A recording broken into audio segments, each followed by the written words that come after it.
Toutes les informations erronées font partie de la pollution.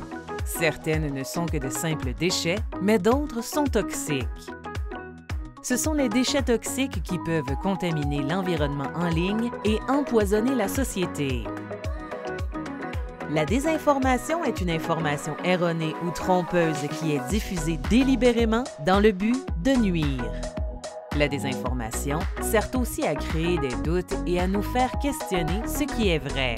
Ceux qui créent et diffusent la désinformation souhaitent influencer la manière dont les autres personnes pensent et agissent. La désinformation peut être créée par des gouvernements étrangers, des organisations nationales ou des groupes d'individus. Elle peut être conçue pour nuire à une personne ou son message, créer de plus grandes divisions sociales en mettant l'accent sur les conflits entre ceux qui ont des points de vue différents, affaiblir la confiance qu'on porte aux institutions démocratiques comme les médias ou le gouvernement pour nourrir le cynisme et l'apathie chez les citoyens, promouvoir des fausses théories du complot qui remettent en doute si un événement a vraiment eu lieu, ou influencer le résultat d'une élection. La désinformation peut commencer sur les forums où des trolls répandent sur les réseaux sociaux des rumeurs sur des gens, des événements et des enjeux. Elle peut être aussi créée dans des usines à trolls où des personnes sont payées pour écrire des articles qui ressemblent à de vraies nouvelles, mais qui sont fabriqués de toutes pièces. Alors, comment ça fonctionne?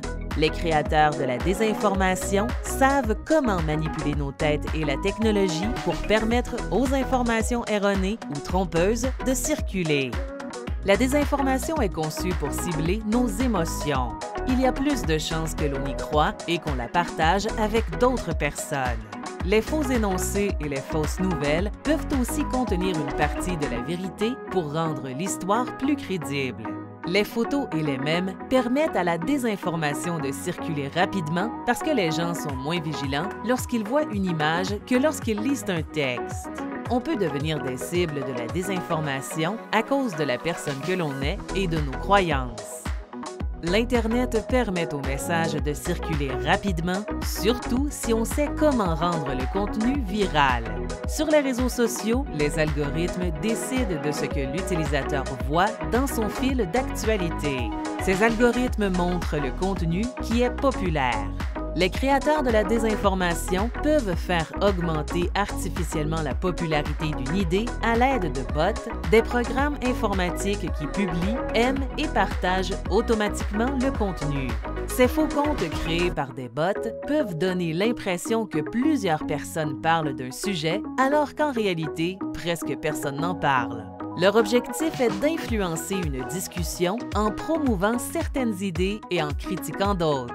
Lorsque les gens voient, partagent et interagissent avec ces fausses publications, ils rendent l'information réellement populaire. La désinformation est donc amplifiée et peut attirer l'attention des vraies organisations de presse. Les journalistes peuvent partager la nouvelle et la rediffuser.